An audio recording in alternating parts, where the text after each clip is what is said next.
you were on, on the remix to Ignition video. You actually spoke about Diddy before some of the stuff happened.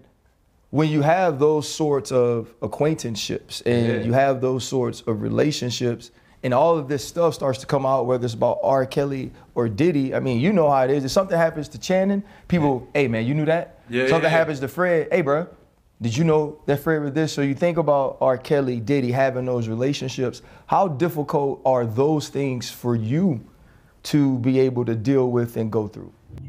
What up, man? It's your boy, Greg Metcalf, aka Pastor. I just wanted y'all to give y'all an IQ perspective. This is why I think I'm gonna start calling these breakdowns IQ perspective. You know what I'm saying? It's pretty much my personal view and opinion on certain things or viral moments. This is specifically an interview coming from Ryan Clark. He interviewing Nick Cannon, asking him about Diddy relationship he had with him, and I felt like Nick Cannon responded beautifully. One of the best responses ever. It was pretty much a setup to disrespect a man, actually what Ryan Clark did was call him a bitch on his platform, and I just want y'all to see how Nick Cannon great questions, because this is stuff I deal with every single day, and one of the reasons why I built my latest platform, and it always stems back to what I went through in 2020 of being canceled.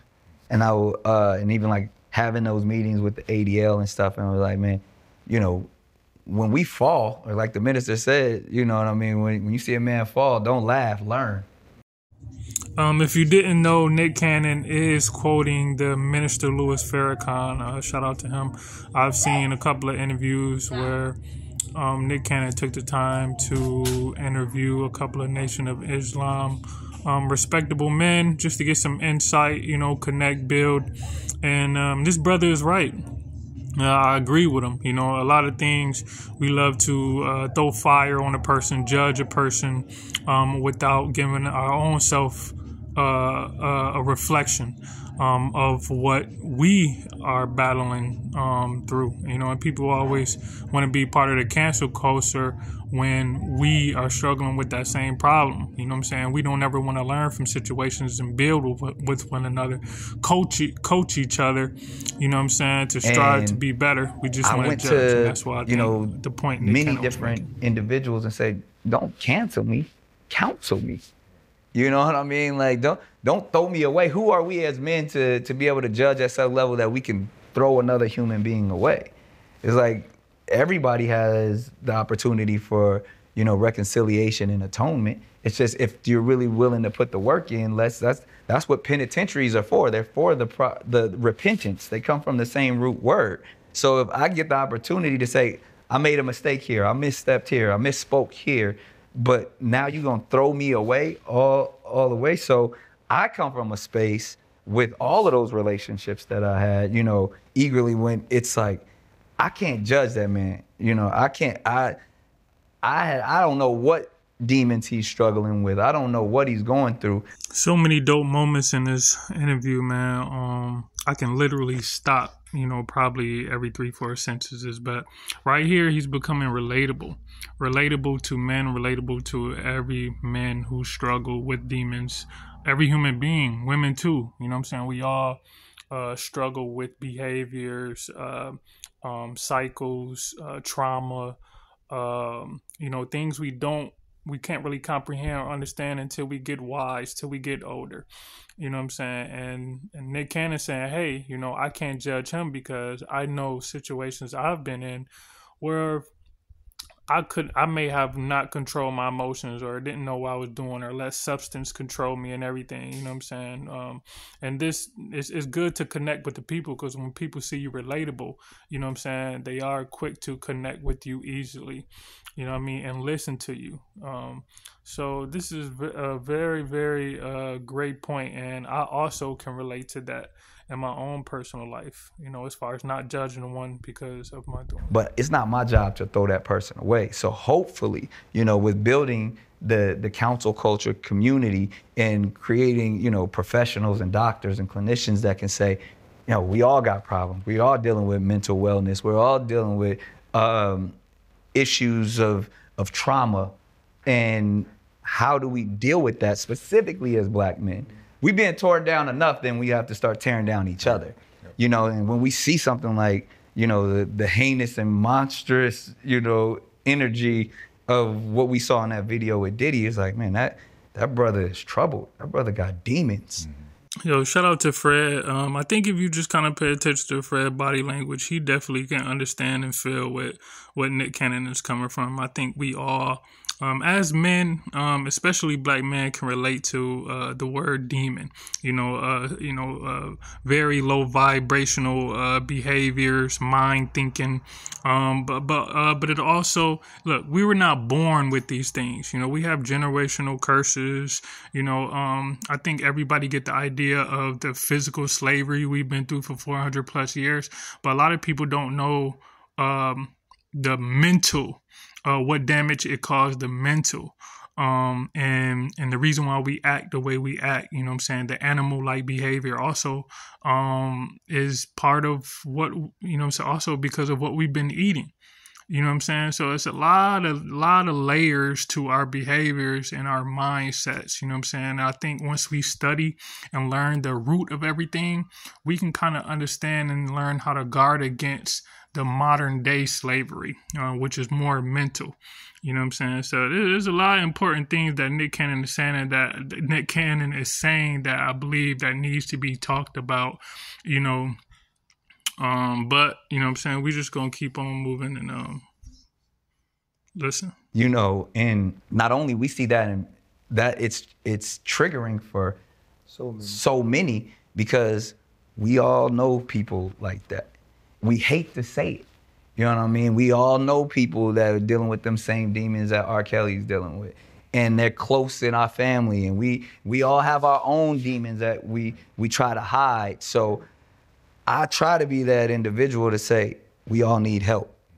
Let's create forums where we can have these type of discussions to say, and not run from the truth, you know. And I think, like Cat Williams said, you know what I mean, it's the year of the truth. It's a lot of reckoning that even as individuals, when it's so interesting, man, you see people talk about Puff and all of that stuff, and they're like, hey man, didn't you have the same, you know, like, and you know those people are dealing with those struggles now because these are conversations that are current dinner table conversations every day. And as fathers, we know and how protective we want to be over our children, specifically our daughters, that now they're asking, you know, I had to have that conversation with my daughter about, she's like, Dad, that's your friend, right?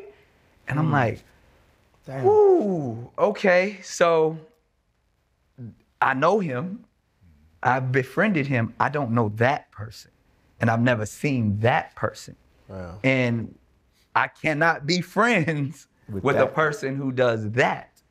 But all we can do is pray for him, because if you were the girl on that tape, there would be no more him. You know, just if it was up to me, you know. So I'm praying that, one, you never have to experience anything like that, and you're looking at this scenario and learning that hopefully whatever you see, whether, because again, if we look at it, he had all of the attractiveness that would lure, you know, innocent women in, the money, the power, the fame, the fun. It looked charisma, like before this year, a Diddy party sounded like a good time. Right. You know, I remember being 16, 17, standing out in the cold in New York trying to get into a Diddy party. Right. That every celebrity, or I've DJ'd parties at Diddy's house where every celebrity, they may not be talking about it right now, but every A-list celebrity in the world was there. And you're like, this is the holy grail. Yes, and that is the truth. Diddy is popular. He was lit, you know, for a lot of years. A black man who's a billionaire. But also, you know, was called an informant and say he the feds. You know, I believe there were some reports that he was definitely involved in, you know, pushing for Democrat votes, you know, doing business with the government, you know, and stuff like that.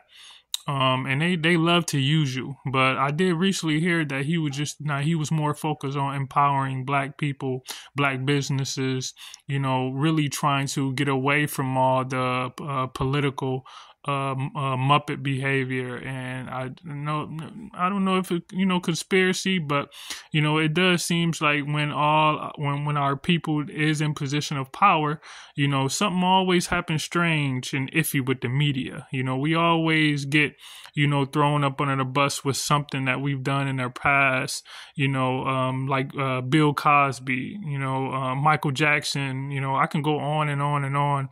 Or people who they made look horrible. No weird made stuff our going. people Everybody's walk away enjoying from themselves and having them, so a good time. But now the definition of a Diddy party is layers to this conversation. Yeah, right. It sounds dark. It sounds twisted. It sounds like things we can't even fathom. So it's for my children, you know what I mean, of someone who's been around for decades, and even specifically my older children, their mom, even longer than me, and having experience, we know her story and all the triumphs and things that she's been through, to say, yo, if anything, let's just learn, learn from these things that hopefully that, as your parents, we put you in. Just to wrap things up real quick, man, I could just say, for me personally, I cannot judge Diddy, and this is definitely triggering for my wife.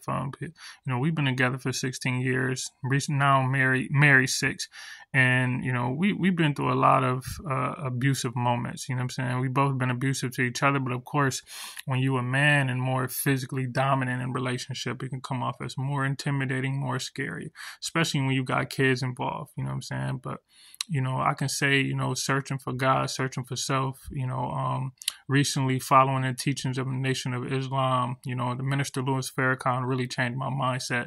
Then though I'm not perfect, we all can learn from something. We all need that source to reach that inner God within ourselves so we can build and love one another, which me and my wife have been capable of doing through all the trials and tribulations. You know what I'm saying? So, just want to give a positive outlook. Because of things seem like it's fun, seem like it's shining, seem like it's a good time. Because ultimately, we see what goes on in darkness always comes to light.